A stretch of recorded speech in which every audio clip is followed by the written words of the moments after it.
Balake. Where is Balake at? My name's Blake. Do you want to go to war, Balake? I'm for real. Ron. Oh my God, I got the whole thing messed up. Sorry, I thought I meant to bring you on right away, Catherine. All right, Ron is here tonight. I'm joined by Catherine Spolino, the Bad Cadet. How are you doing? I'm doing awesome. How's it going? It's going pretty good. Let me show everyone what we're talking about here. This is your book, The Bad Cadet, and your YouTube channel, Catherine Spolino, but the handle is at The Bad Cadet. Most of my viewers by this point know what the cadet org is, but I always like to assume that people watching this video have literally never seen anything we've ever done before. So yeah, that's awesome. For those who might be freshly tuning in, a cadet or the cadet organization is it was a place where children of Scientology's Sea organization members, the people who signed the billion-year contract, they wouldn't really be raised with their parents. They'd be shoved over into this organization composed of children and called cadets and raised in that organization. Your book is awesome. It's one of the things we wanted to talk about tonight is how have things been? How, I'll pull up your chat. Specifically, did you specifically say how things have been since the book, or did you want to talk a bit about the process as well? I could do both. I think it was so when I went on your channel 6 months ago, which is wild. I was literally, my stomach was in knots. It was just it was so strange for me to be talking to, like, to be interviewed and to be in that type of world. And that journey of me now, this is probably, I've now done like 20 interviews. I think I've gotten more comfortable. Hopefully I feel more comfortable at least. And then also the reception I received. I just appreciate everybody. I wanted to talk about what that was like, the emotional journey roller coaster of putting out a book and hoping everybody doesn't crap on it and tell you it's horrible. It was 6 months ago we did our chat? Yeah, April. Oh my God, I can't even believe it. Yeah, it's like time flies. Wow. The other thing that's come up recently is with Mike Brown's mom, Rosemary Chickwack. Yes. Her story coming out on how she was helped to escape from the house where she was basically being held. Scientology was just counting the days, hoping that she was going to die. Yeah. Rosemary released the names of all the other elderly or sick Sea Org members who are being held in these houses as well. And your parents' names were on that list. Yeah. And I know now that must have been who told you, because you were nice enough to give me that information way before it even went live and public, right? You reached out and let me know. And I was able to get a phone number and call. And I talked about that, I think, with you. Yes, I did on the live. And I haven't been able to reach my parents again since the phone number was disconnected. But seeing it out again when on the video with Claire and Mike and Mike. So oh my gosh, it just really, it's hard to know that my parents might not be okay. They tell me they're okay. They told me that 6 months ago. How do I know this is true? Right? Because they're going to do good roads, good weather if they consider me a suppressive person and not tell me the full truth. I have to hope in all my heart that my sister, who is still in the Sea Org, is looking out for them. Like, I'm so grateful that I wish my sister would leave the Sea Org, but at the same time, I'm glad she's there because she would advocate for them. I don't think she would let them like not be going to their doctor's appointments. I know she's going to be busy, but I'm an eternal optimist, and maybe it's like I just hold on to that. But I still want to get my parents out. I just don't know how to because I don't have a way of reaching them.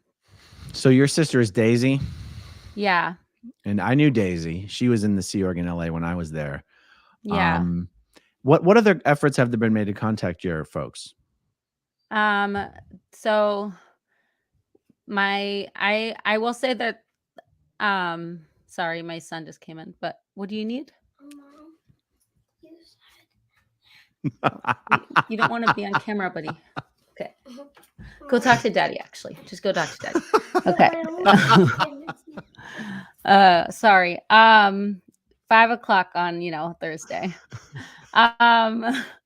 So not like I've emailed, I've called my sister and left a couple messages recently, but no response. I just really don't know what to do. And I'm like grasping at straws. I've talked to Claire about this, Claire Heatley, just to be like, what should I do? I have some plans, but I don't want to say them online. Do you know what I mean? Because like then it could be foiled by the Scientology church. Like I'm not trying to give them ammunition to keep my parents away from me. Right. Have you Yeah. been officially declared? Yes. So here's the story. I told you I would tell you this story about my brother who didn't know if he wanted it to be talked about because he went to see my parents. He stayed with Laura Anderson, and she lives a block away, from the Edgemont house. Or I won't say where she lives, but anyway, sorry. And hopefully most people don't know where that is anyway. It's okay. It's a big Yeah. city. There's a Yeah, lot it's of a big houses in city. the area. Exactly. So he never saw them. He was hoping to just kind of run into them, which makes me worried that they're not taking walks and so on. And Laura said she hasn't seen them take any walks. So then he went, and I told him this was a bad idea. He literally went to security at Pac Base and called Odo, came out, and security guard, and who we grew up with at the ranch, was a cadet, and basically told Jason, and Jason was like flabbergasted. He just said straight up, like, no, you can't see your parents. And Jason's like, why not? He's like, aren't your sister? Don't you know about, you're connected to your sister? And Jason's like, oh, I don't hang out with her. He's just saying that, which we don't really hang out that much. He has nothing to do with what I'm doing, right? He should still be able to see his family. As we all know, none of this makes sense. I'm just trying to rationalize what Odo's saying, but it doesn't make sense.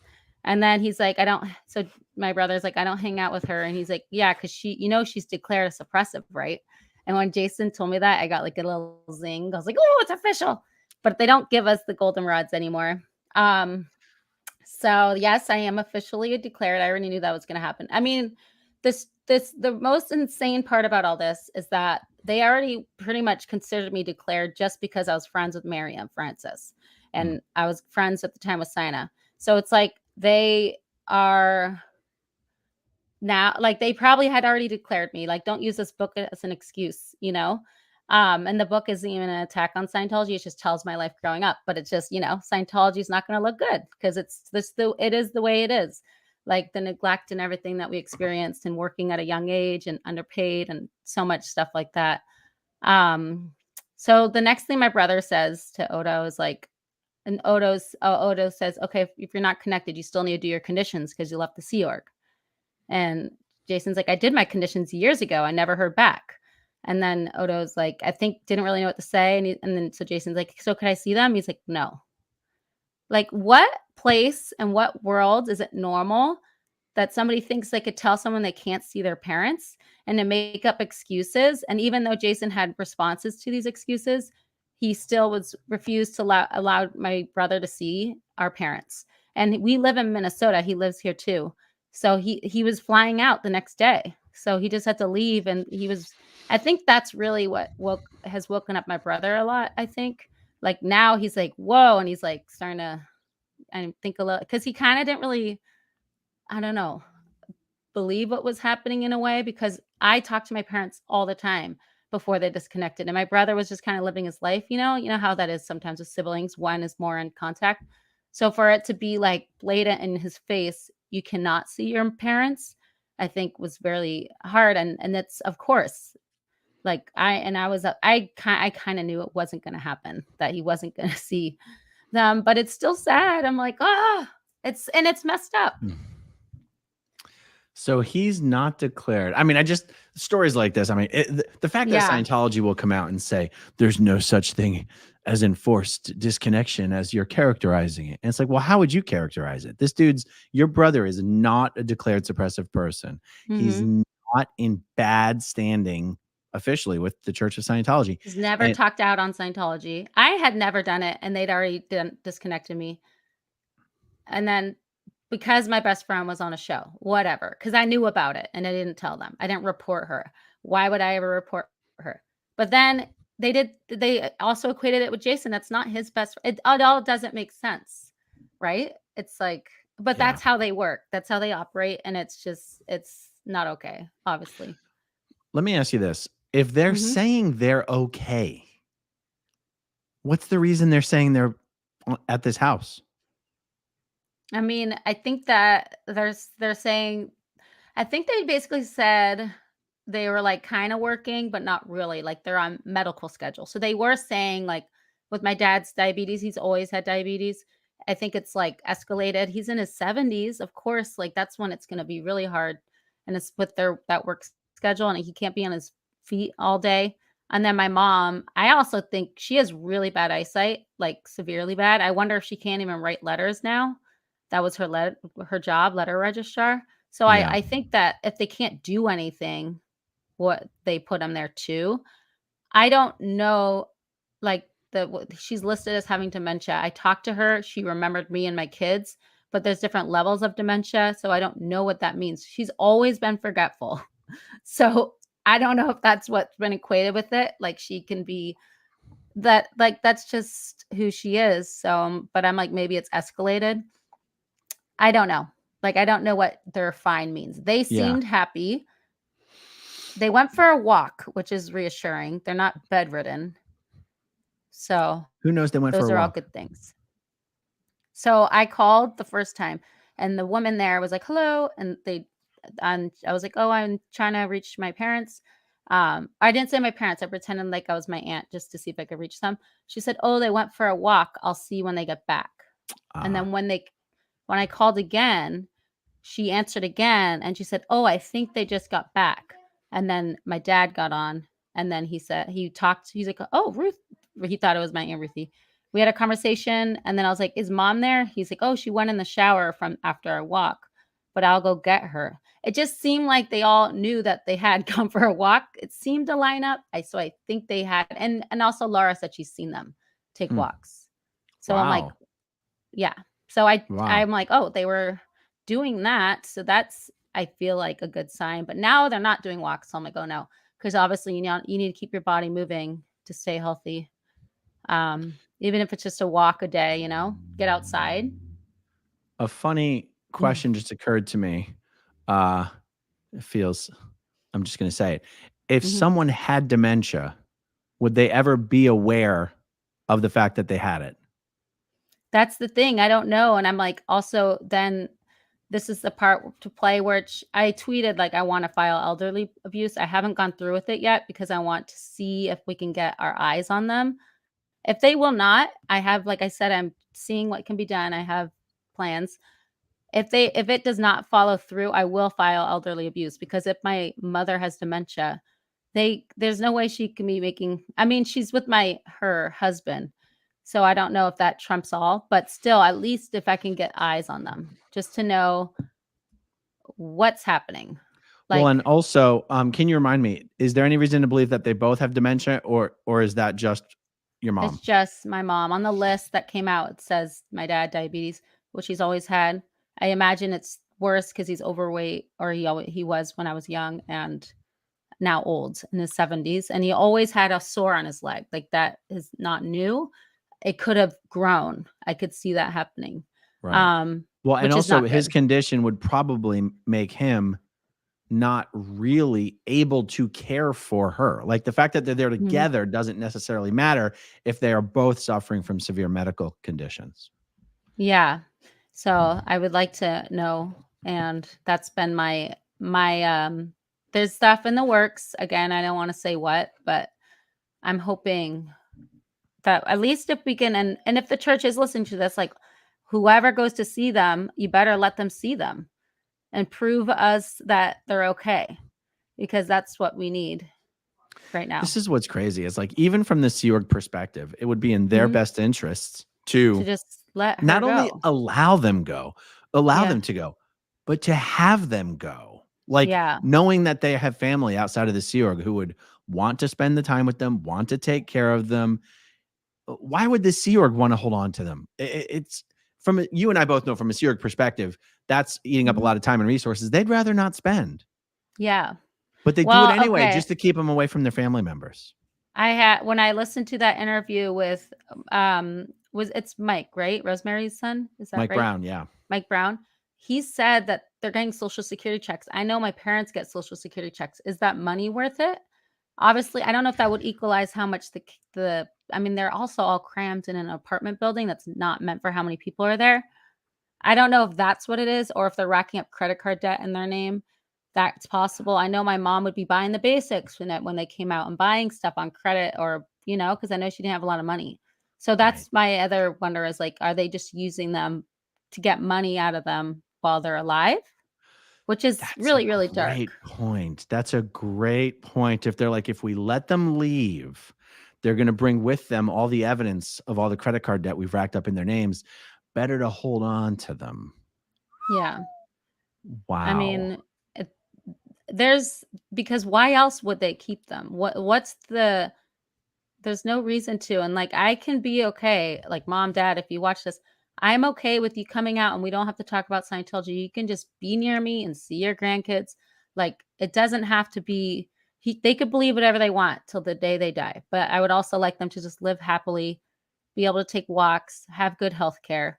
If like, that's all I want. It's not too much to ask.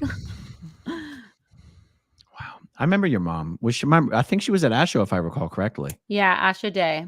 That's Yeah, right. with She was a big letter reg. curly hair, glasses, huge Yeah. glasses. No one could forget your mom. She's one of the most naturally happy and chipper and smiley people I Mhm. ever encountered in the Sea Org.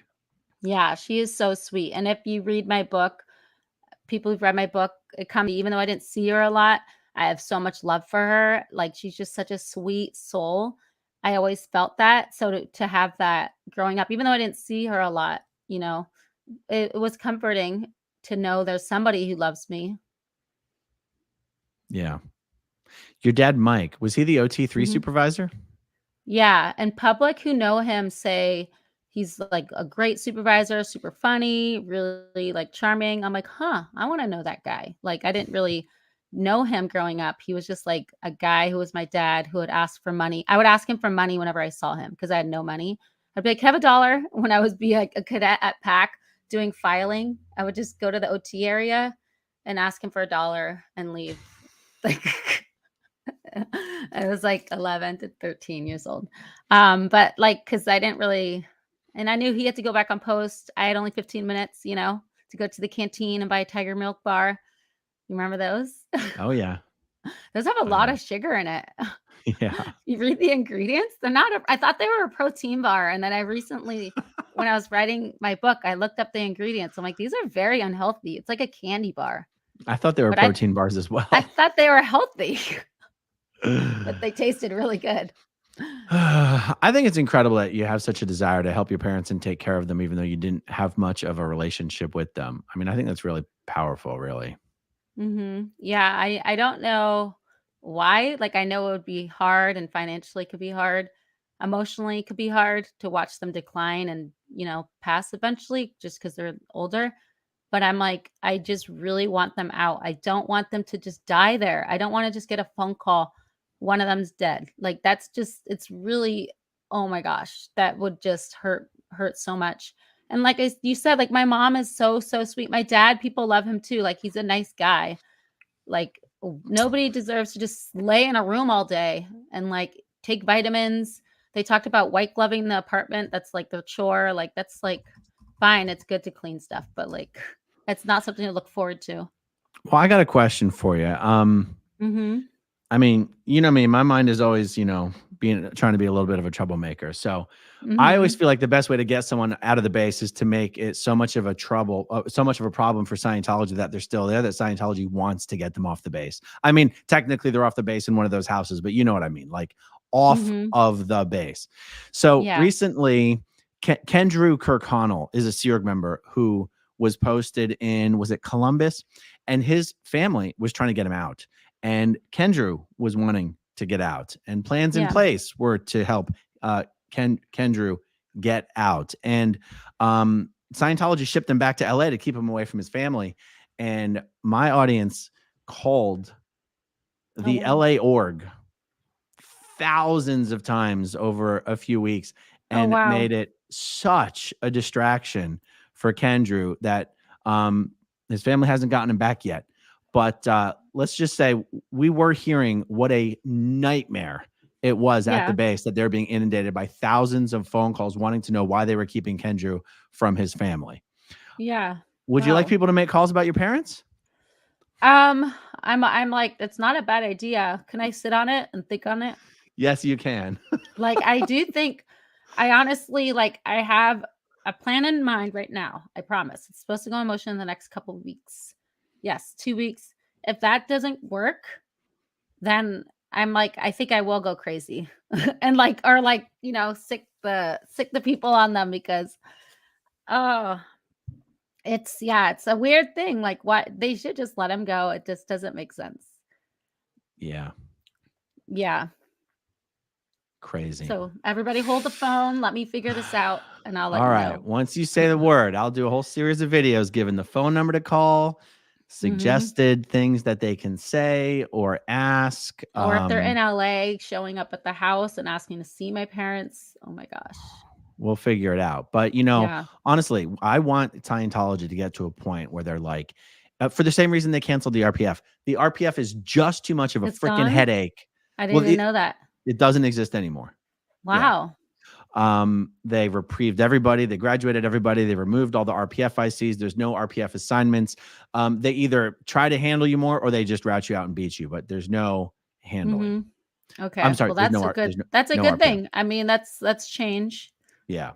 I mean, they have so much more to do, but like, even listening to Claire's interview where she said for their lawsuit where they were saying they weren't paying SEER, you know how SEER members would get the pay, no pay. Now they have to get paid no matter what, and it's automatically deposited. That's Like, right. at least there's things that are happening that are bettering it for SEER members. Still not enough, but it's cool that at least there's like, she made a change and you made a change and everybody's speaking out. Yeah. There's a lot of people in the chat very surprised they hadn't heard that the RPF was gone. The RPF's actually been gone for some years now. Wow. And it's not an official, meaning that nobody put out an issue. The problem with canceling the RPF is that LRH created the RPF.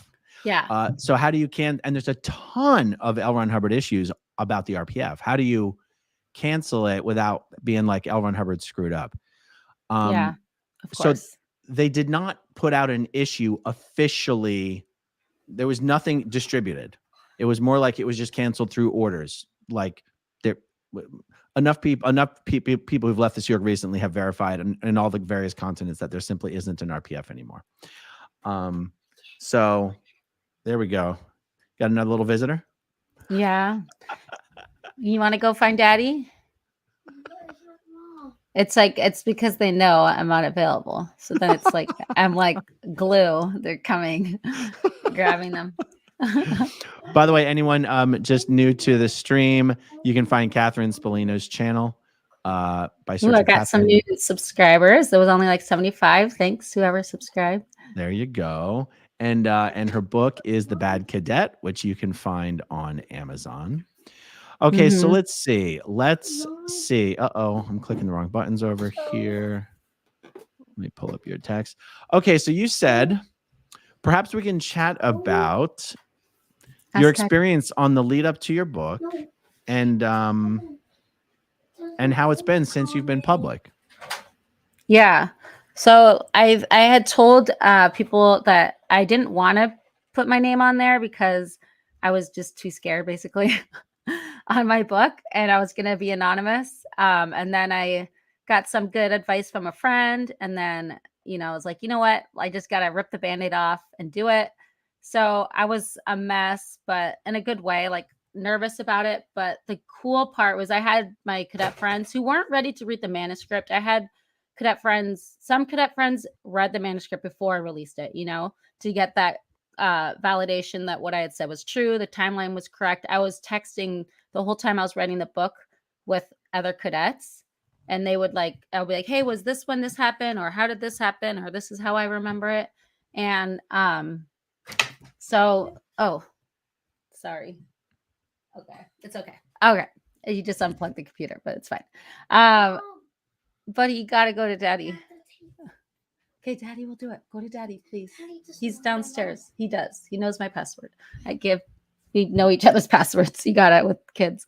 Okay. Sorry again, everybody. So long story short, when my friends they didn't want to read my manuscript, they had started it, but it was emotionally bringing them back there. And they're like, oh my gosh, I don't know if I'm ready to go back there right now. Back to the kid org, back to the Sea Org.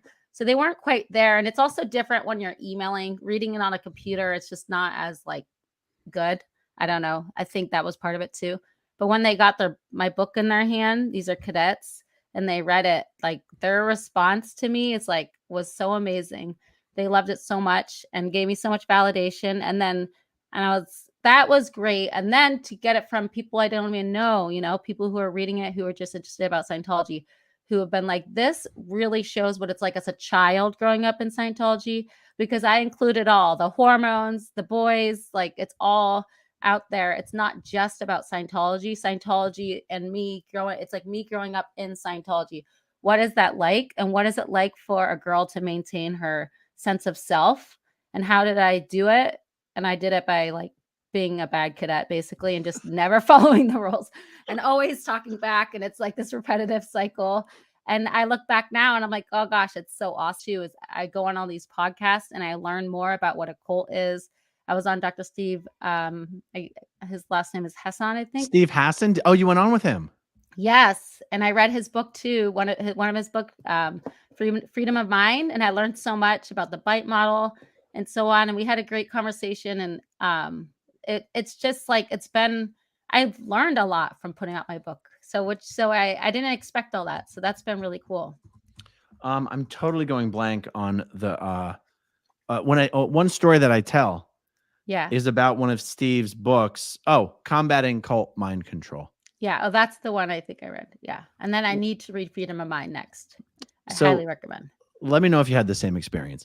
Yeah. I had already gotten to a place where I didn't believe in Scientology. I thought, I'd already come to terms with the fact that the OT levels are, the upper OT levels are, they don't exist. L. Ron Hubbard lied about all that shit. Miscavige has been lying about all that shit.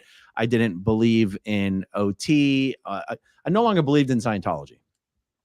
But I did not realize how much I was holding on to this belief that at least Scientology was something really, really unique. Like, even if it was a cult, boy, is it a unique cult. Even if it's a scam and a con, oh boy, it is a uniquely, either a real unique scam or a con. And I didn't know how hard I was holding on to that idea, or even that idea was something important to me. Yeah. And then I read his book about being recruited into the Moonies. I was devastated. I was sobbing listening to this thing, realizing that Scientology is garden variety bullshit. And that the manipulation techniques is not special. There's some unique ways they do it. But when I heard how the Moonies, how they recruited people, how they kept people from looking at information critical to them, how they kept people believing despite all evidence in front of their faces. How they overworked them, so then they were so tired they couldn't process. Like, so many similarities. I was just like, this is it's the same but different. Yes. Yeah. It really is. There's only 2 books there's a ton of books to read, but there's only 2 that I always tell people to read on their way out. And that's Combating Cult Mind Control and Barefaced Messiah. Yeah. That's awesome. Yeah. How did your chat with Steve go? It was really great. And I asked him, I said, what do you think it is? I was like, why do you think it is that I just didn't, I didn't stay? Like, I left the Sea Org at 16 years old. That's really young. And then to have nowhere to go, to think the world outside is horrible, that I could become a prostitute or like go on drugs. Like, those are the things that I was told. And yet I never bought it. And I knew it would be better outside. I was like, what is the qualities? He's like, honestly, it's probably innate, but also I was journaling and writing in my diary. And he's like, you kept a sense of your authentic self your whole time growing up. And that was a really cool way to put it. Cause I'm like, I put my emotions down of what I was feeling in that emotion in that moment. And I didn't let somebody else tell me later, no, this is how you should feel about it. Or they would, if they could try to change it. And I would read the diaries, and in my early 20s, I was putting them all down on a computer.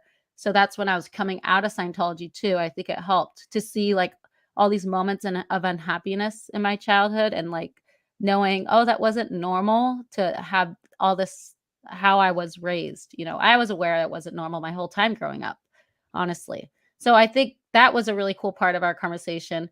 And then another part was he was inspiration again regarding my parents. He's like, you don't have to give up. Like, if you give up, it makes it okay for them.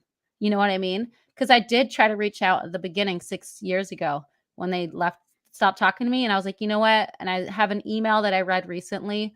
So me and my friends, Amy, Clarissa, and Fleetsia, they won't mind if I say their names because they're on my Bad Cadet Instagram page. But we had like a little moment where we read our last emails from our parents where they disconnected from us. Yes. Oh my gosh. And we were just like crying, but it was like a helpful cry, if that makes sense. It's like a support group. But I read my last email that I wrote to my sister, and I'm like, I'm so sorry. I was like, I tried to see you. I was in Palm Springs. You didn't respond. Trying to come and see you for Christmas with my kids, and you didn't respond. I'm like, I'm so sorry that I didn't realize when you said you needed a break that you literally were going to be disconnecting again, because they had done this to me in the past in my early 20s. And I'm like, I don't know what to do. So I'll just let it go. And I'm here whenever you are ready to see me again. But it's so like sad that I'm just like, I'm still so okay, not okay, but like accepting of them disconnecting. And then I did try to like send flowers to my mother for her birthday that January after Christmas, no response. I sent photos, no response of the kids growing up. So then eventually I myself needed to focus on myself. I was raising baby twins and a 3-year-old. And I was like, I can't put my energy there. I'm just going to focus on my life. And I kind of just let it go, you know? So then when Steve was like, you know, you could like, if you reach out and you're bothering them, calling the org, there's that part of them that they know me. My mom loves me. How does she keep shutting that off? I mean, hopefully, I mean, she remembered me on the phone at least. Like that's hard to do. So if anybody here has like a Sea Org person that they've given up or a friend, like just reach out and say, I'm here. I love you. And I was like, oh, that is such good advice. And that's like reinvigorated me in a way to be like, I don't have to accept this. Like I could keep challenging their brains to really understand, how is this okay to you?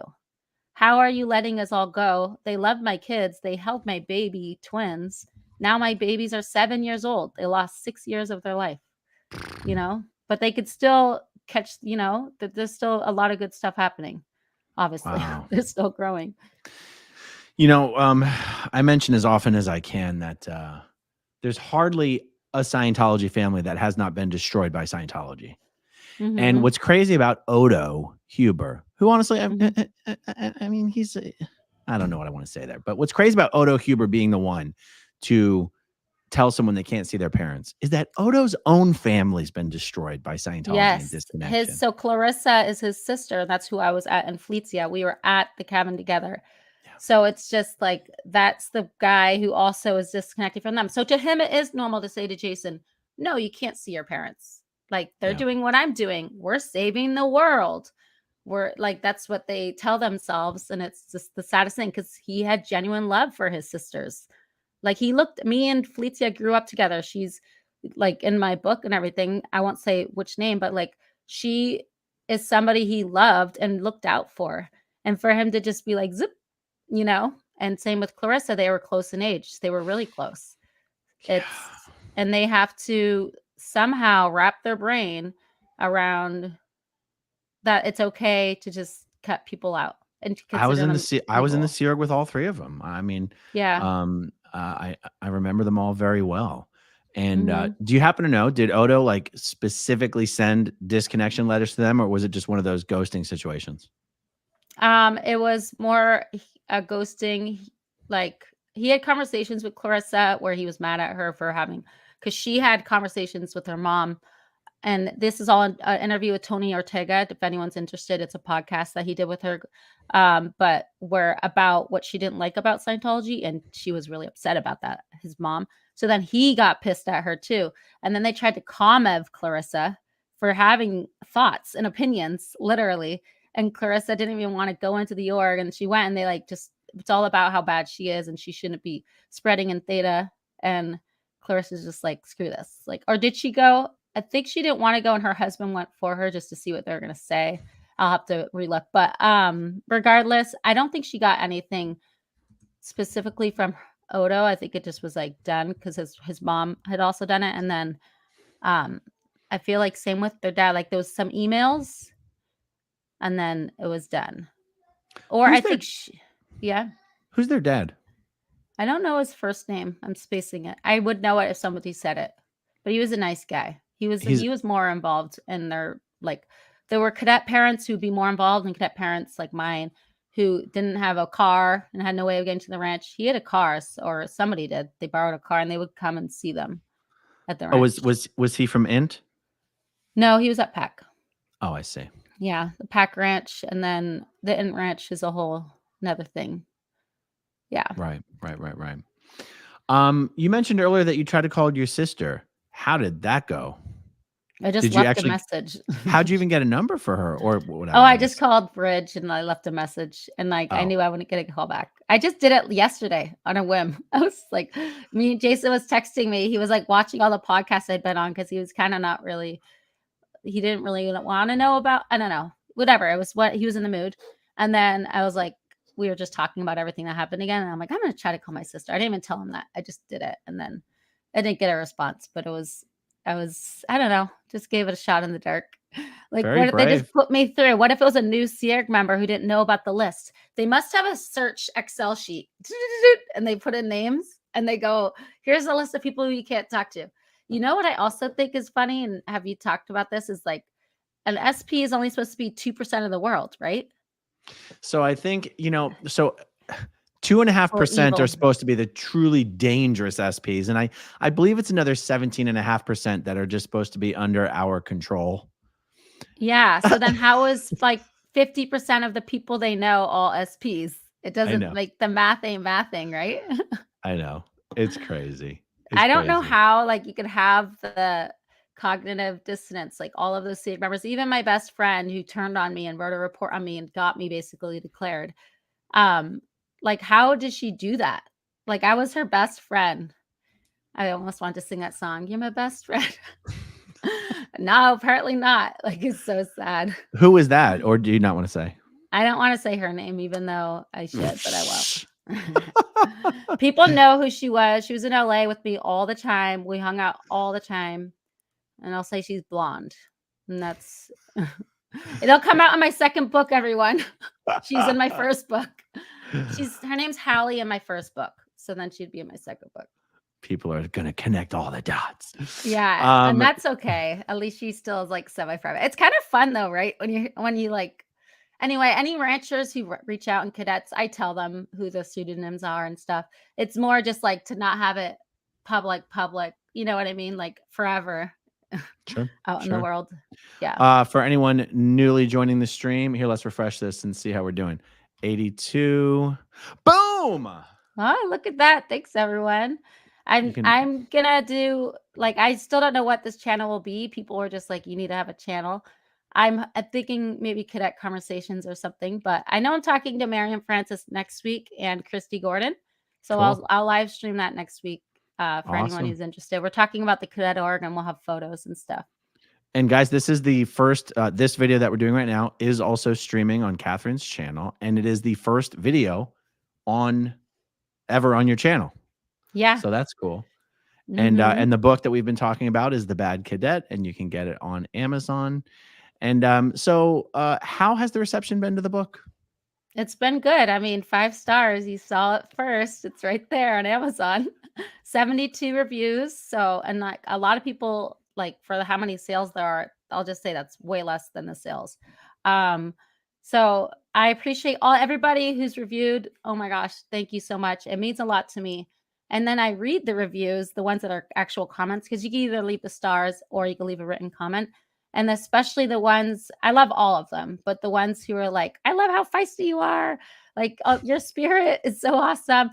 A lot of them say they like how funny it is. So people wouldn't expect that in a Scientology memoir, but I'm a teenager, shit's going to happen. There's some swearing. I'll say, I would say it's not rated R though. It's PG-13. You know how the Sea Org is. He swears so much. Oh, And I yeah. was like, I can't not have a few F words in there. Like, Yeah. it's just how it is. If anyone thinks I already swear too much on this channel, you should have seen it in the first few years. Like, I very specifically have toned it down just for the purpose of being able to reach a wider audience and not offending such a large number of people. Like, people don't understand why former Scientologists swear so much, and it's because Scientologists swear so much. They do. And they smoke a lot too, which is a very unhealthy habit too. These two things when you're very young. Imagine a 13-year-old swearing like a sailor and smoking like this. That's what you'd find in the Sea Org. Horrible. The only one I managed to avoid was the smoking. I never smoked a cigarette. I've still never Oh, smoked a cigarette, actually. But that's good for you. I have a Sea Org story. It's not in the book. I had to cut some of the good stuff because it was just teenage stuff. But one time me and Miriam were at lunch and she was like, let's go up to our dorm and I'm going to have a cigarette. I was like, hey, sure.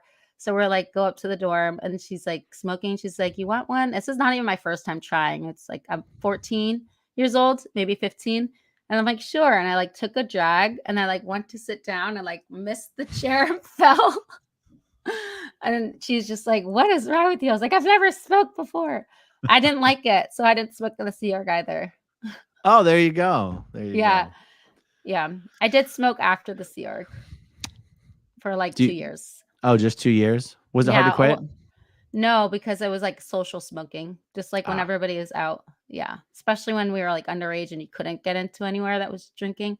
This is all, again, will be in my second book, like how Scientologists party in LA and still call themselves Scientologists. It's just a little glimpse of that life of me entering the world.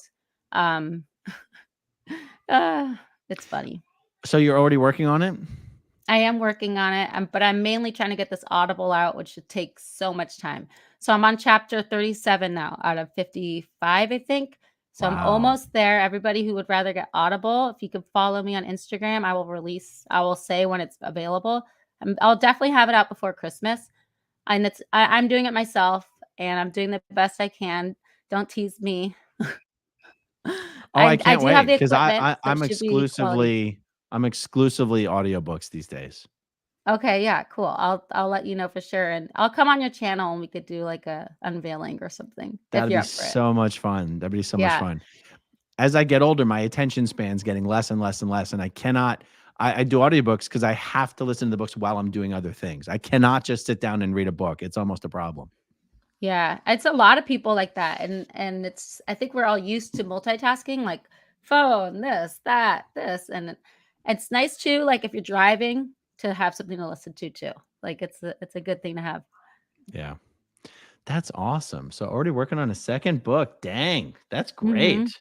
Yeah, I'm hoping 2024 for that, but we'll see. I'm only like not even a quarter of the way written first draft, but I feel like I now know how to write a book. So I feel like it'll be smoother. 2025 at the latest, I would say. That's It'll be great. called The Bad Scientologist. So kind of ties in. I love it. Yeah.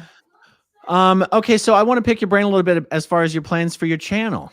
Mhm. So let's say, because no matter what you have in your mind, that's going to be how it begins, right? But Yeah. well, what are your thoughts? You mentioned before conversations about cadets. Is that what you really want to focus on in the beginning?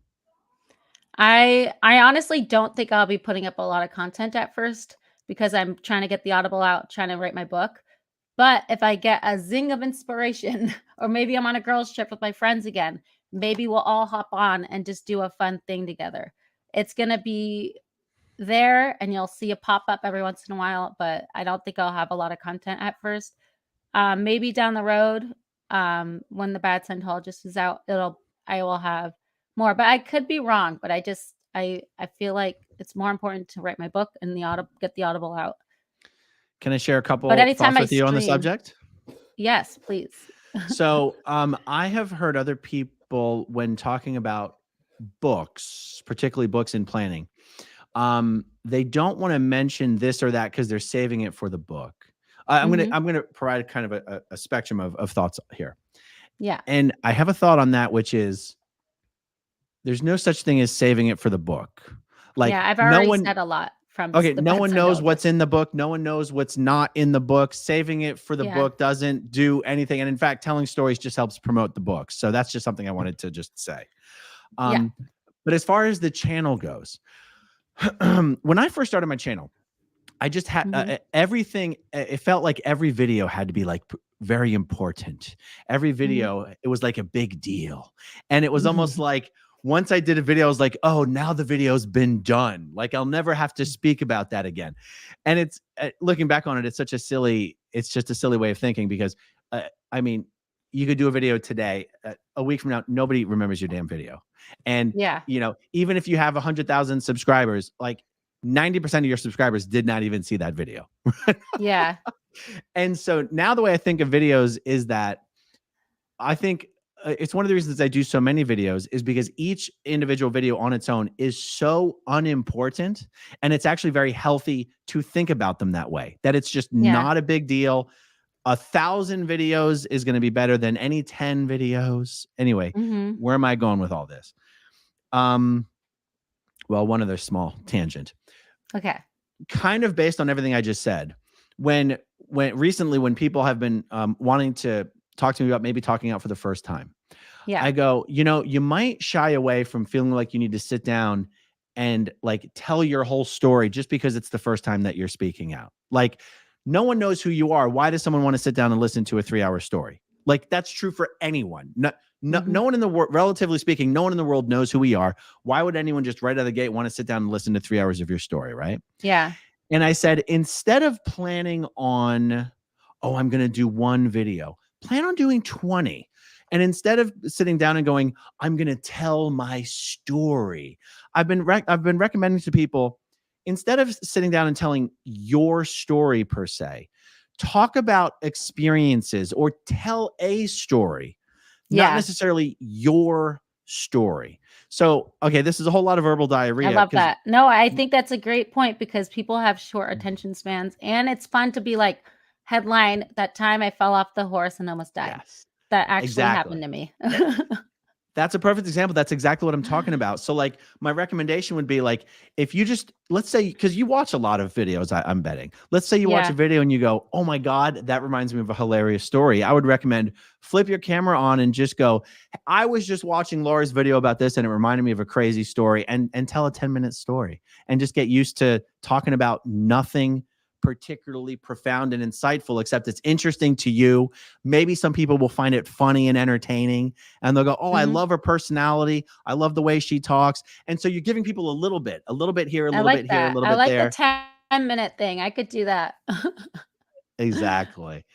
Yeah. And then one of these days you'll sit down and you'll do a 2-hour conversation with someone and people will come and be like, because there's always people out there that want the 2 or 3 hour stuff. Yeah. You know? Yeah. But it's hard to confront that in the beginning and it's a pain in the ass. Yeah. I love this. This is great advice. You're going to be my mentor. I'm your coach. You're the pro. You're the one who's like opened the doors for everyone in so many ways. You've learned it all. And it really is one of the reasons why it's funny that I'm saying this, because these days I do like 90-minute and 2-hour live streams all the time. Yeah. But you just like to talk though. So you're enjoying yourself. That's right. So it's not forced. So it's like happening, you know? That's right. I pretty much gotten to a point. I mean, I said this to you earlier. I said, we can pretty much talk for an hour about just about anything. Yeah. And we almost have. Yeah. It's awesome. Well, one last question that I can think of here. Was there anything about the whole book experience or any fallout, positive or negative fallout, that was just much different than you expected it would be? I guess, I mean, the main thing was I actually thought the people who are really mad at the Sea Org and like the Church of Scientology would not like my book because it's very light and it's from a point of view of somebody who loves Scientology. I think all of my videos being out, showing everybody I am not a Scientologist. I do not like Scientology. There's a last page in my book literally saying, follow me because I'm going to write about my journey as a Scientologist. The first book is about the Sea Org and it's not going to be clear. So it seems like it's like I'm going to leave and just not be a Scientologist. That's not how it works. All of us who are in the Sea Org know that. You have to do a whole nother mind game on yourself to get out of Scientology. So but actually the feedback has been great. So that has been really cool. Like, it seems like the community, the ex-Scientology community, has embraced my book. They understood where I was coming from, that I was just trying to write an actual coming of age memoir that's accessible to anybody. Anybody who knows nothing about Scientology can read this book, because it's very light, and it like talks about Scientology words, but I explain it as I'm telling the story, not like footnote, go to the glossary and read this definition here. So I think that's been very cool, because I now know, like, I can write my story however I want and stop beating yourself up if people aren't going to like it. Turns out people do like it, which is cool. I think for fallout, I think my only fallout is that sometimes I feel teensy bit guilty about feelings for my parents if they're like unhappy that their daughter wrote a book. But at the same time, my mom kind of knew this was coming. I told her when I was like 21 that I was writing, and she said, "You better not be writing a memoir." She literally said that. So she kind of knew. She knew, like, even then, even though I was still like, I was coming out of Scientology then, that like that how I grew up was not okay, like, it's like, and I asked her, "Why did you send me to the ranch?" And she thought it was like a safe place, a good place, and I'd be taken care of, but that wasn't the case. But she doesn't get, they didn't get a lot of feedback about how we're doing. I don't know. It's true. Yeah. It's true. It's a It's lose-lose weird. situation being a parent. I mean, it's one of Yeah, those things. 'cause There's no way for that experience to ever have gone well. Mhm. Like, it's just not possible. Like, even if you had a parent who very much cared, it wouldn't have made the experience go well. So Yeah. because that was also not the path that I traveled. I was never in one of the cadet orgs. I was never at one of the ranches. I never myself tried to raise kids in the Sea Org. I'm not someone who has a lot of loaded personal feelings on the subject, but Mhm. I can sort of I see theoretically both arguments of the parents were horrible parents, but it also wouldn't have been possible to be anything but a horrible parent. Yeah, because they're overworked, they don't have time. They're used to always asking for permission for everything. So even if they wanted to see their kids, they would have to ask for permission. That's ridiculous, but it's true. So I think that it played a huge part in me not getting to see my parents, Yeah. And they like, had a lot. 4 kids. Help me Yeah, understand that, because I forget. Like, did they have you all in the Sea Org? they had no, I'm the Sea Org baby. Literally, my book starts with that. It's like Okay. a little front page, and it says, "I'm born in the Sea Org." I was born in the HI building, and like the Hollywood stars underneath. So yeah, they had me in the Sea Org. My brothers and my sister, I think they were on staff in New York, because there's no Sea Org in New York. And then they joined the Sea Org, is how it worked. Or my mom was a public and my dad was on staff because he was a supervisor for sure. That's how he met my mom. Hmm. Yeah. Now there is a Sea Org. There's the CLO East US is in New York. Oh yeah. So maybe they were in the Sea Org there. I'll have to ask. Well, I can't. I was gonna say I have to ask my parents. One day. Yeah. One Yeah. day soon, hopefully. Yeah. Awesome. Well, hey, this has been a really fun chat. Yeah, it has been. And I was just gonna say, like, Aaron, for you, you grew up a Scientologist, right? Like, Yeah, in I the was 4. Scientology family? I was 4 years old when my mom got into Scientology, and some of my earliest memories are being in the org. Yeah. And I feel I've been hearing, when I hear these stories, like Vanessa's story, Alicia's, um, like, there's a lot of neglect that happened there for Scientology parents, right? They would just bring their kids to the org and they would just be running around. And I remember being in the Sea Org and seeing young kids unsupervised running around pack. Like, as parents now, right? We have our kids like in soccer, like we're doing things with them, or we're home with them hanging out. Like, it's not like we just like go drop them off somewhere for the evening. And normally a long day of school, kids are exhausted, especially elementary age. So it was interesting to hear these other stories of the Scientology kid growing up, and there was still neglect, and I was surprised. I don't Oh, know why I yeah. was surprised. I This just was thought you back guys had a golden life. this was back in the day when most orgs had some sort of a nursery and a nanny to watch all the kids of the staff members. I didn't even And know that. Okay. oh yeah, so in the Philly org, there was a nursery, which was basically just a room where you stuck the kids. Yeah. And it's not like the person who was in charge of us They was just whoever could be spared. Yeah. And they're In not fact, even like certified for child care education or anything. they don't even like kids necessarily. Hmm. And her Oh name was gosh, that part's Robin. Her sad. name was Robin. Wow, I forget her last name, but her daughter Stephanie. We're talking about like kindergarten aged kids. We would bust out of there and we'd go Oh my wandering gosh. around downtown Philadelphia. Oh my gosh. Yeah, Kindergarteners downtown Phil, and that's not a safe area if I'm not mistaken, right? it's Philadelphia's all. kind of got a reputation. I mean, Yeah, if no, I'm not wrong. Philly's not never been a good city. Wow. I remember we came back to the org one time and the police had been called. Oh wow. Because you guys were missing? Yeah. Oh my gosh. And don't you think of that and you're like, somebody could have seriously been hurt or kidnapped. Little 5 and 6-year-olds running around. What an Anything adventure could for have you. happened. Yeah. I remember at one time when the nanny wouldn't want to be in there, she would just lock us all in the room from the outside. And I think we were just looking for an excuse to make a really, really big deal out of this. And so we all pretended that we had to go to the bathroom. And of course, nobody was there to let us out. And we're like, okay, well, if we really legitimately had to go to the bathroom, we're pretty much justified in doing anything we need to do to get out of here. Oh So gosh. remember, we all found this broomstick and used it like a battering ram to bust a hole in the door so that we could reach through and unlock it. That's really intelligent, actually. A whole bunch of kids be like, heave ho! Exactly. Oh my gosh.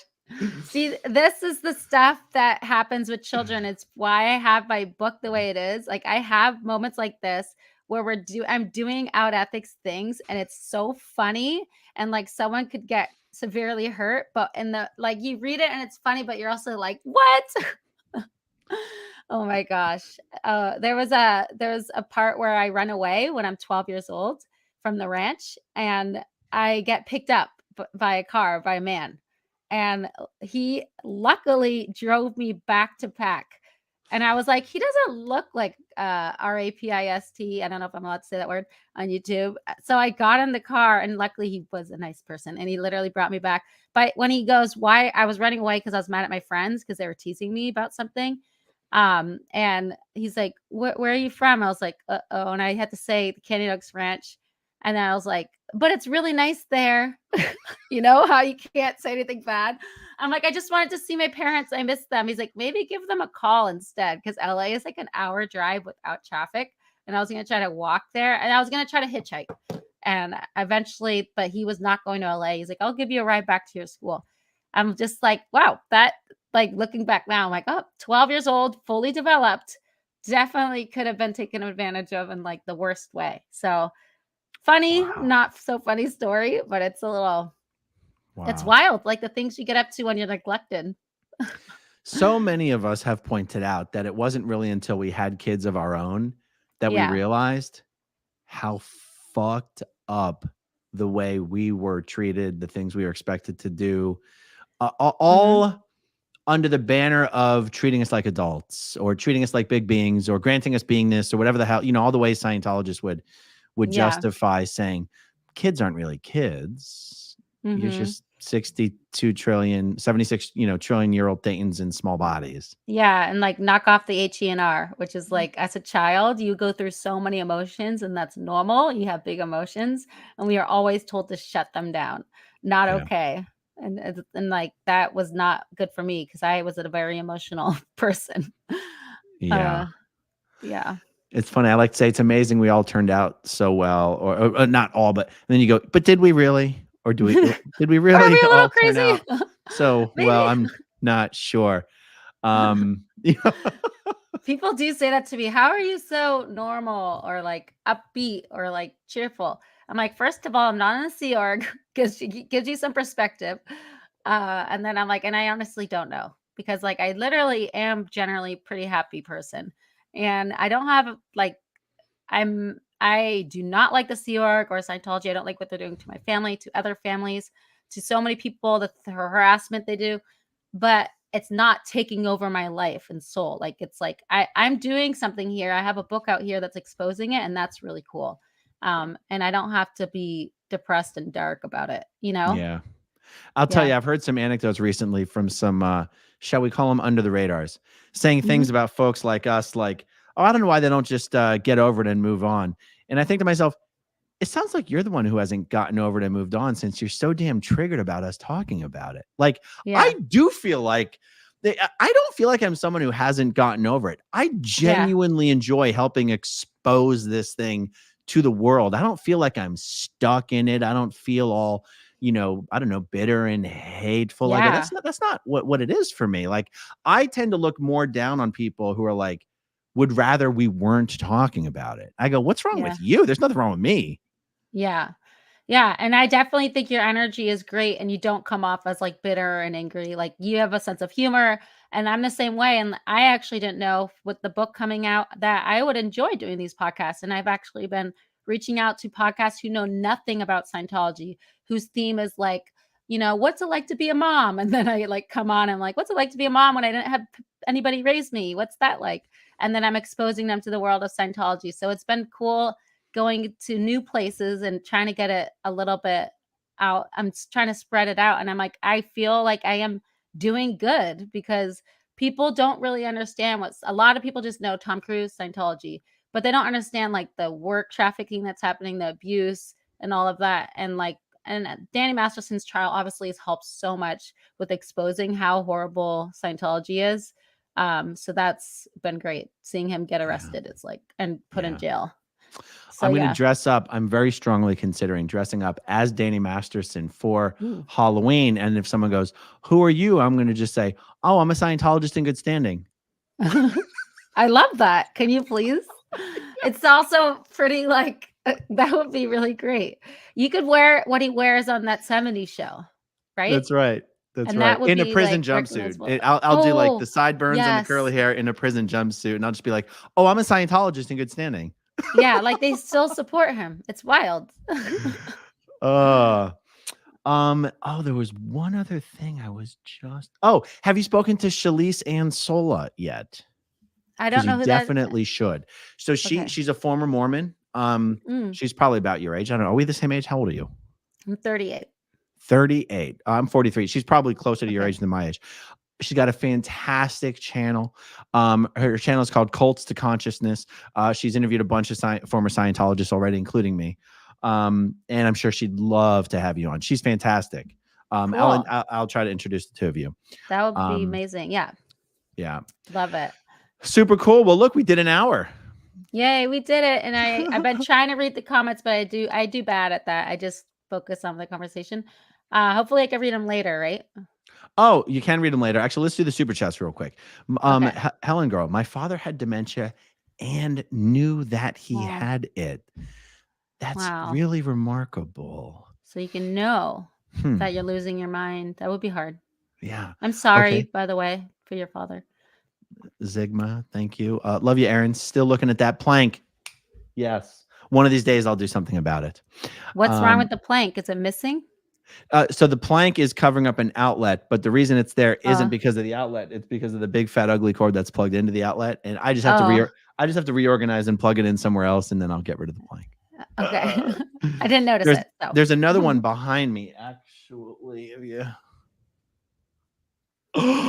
Heavens. Okay. All right. John B. Catherine, I hope you have a positive resolution with this situation. I will say a prayer for your family. Also, I read your book and really enjoyed it.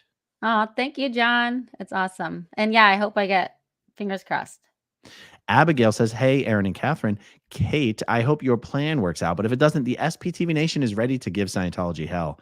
Aaron, side note, I sent you an email earlier about my Jackbox suggestion yesterday. Did you see it? I did see it, Abigail. I didn't read it, but I saw it, and I'll get back to it. Josh Armenta, AGP reported Odo Huber got sued by Discover Card in 2020 and was hidden from process servers. The documents are on his Patreon. Wow. Very interesting. Why would he be sued by Discover? So he must have had, why? Usually, even if you default on your balance, you just get sent to collections. Debt collector. Yeah. I wonder what happened. We'll have to take a look at that. You know what? Let me, before I forget, make a note about that, and maybe I'll look for those documents on his Patreon and do a little video about it. Yeah. Odo sued by Discover. Josh, actually, if you or Pope could send me those docs, I'll do a video about it and promote Pope's Patreon instead of me trying to find them. That would be awesome. Okay, Lydia von Stretchclaw, will the books be available in the... Is that Australia? I'm going to guess it's in the UK. They're available everywhere, like England, Australia, everywhere. Okay. I mean, maybe not in Africa. I don't know about Africa. Sorry, but Okay. 5 minutes. Stacy, 15-minute stories are great. Sometimes you can't watch for a couple hours. I have to binge on the weekends.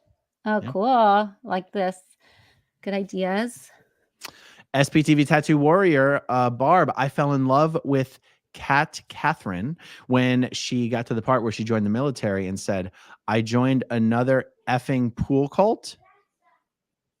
Huh. Did you join the military? Know. I did not join the military. I wonder if there's another Catherine around here who's impersonating me. I'm just kidding. Or there's another Catherine who joined the military. Who would that be? But I wonder, is she thinking about when I joined the Sea Org, I was like, oh, it's a repeat of the Cadet Org. Maybe. Oh. Huh. I don't know. That was my reaction to the Sea Org. I don't know. Ashley Weaver, thank you very much. All right. How about we call it a wrap? This has been a lot of fun. One more quick reminder to everybody. You can find Catherine Spallino on YouTube at The Bad Cadet. Oh, let's see if the number's gone up. Oh, wow. Nice. Thanks, everybody. Juicy. And you can get her book on Amazon, The Bad Cadet. And if you read my book and want to leave me a review, it's appreciated because I do read them. And it's helpful. I think the more reviews you get, the more people want to read it. Although I guess I have 72. I should stop asking. Again, I can't help myself. Never hurts to ask for more. All right, everyone. Thank you for hanging out with us this evening. Thank you, as always, to all of you who watch until the very end. Thanks so much. Okay, if you want to see my rock and roll songs, click right on this guitar. And if you want to see a different one of my videos,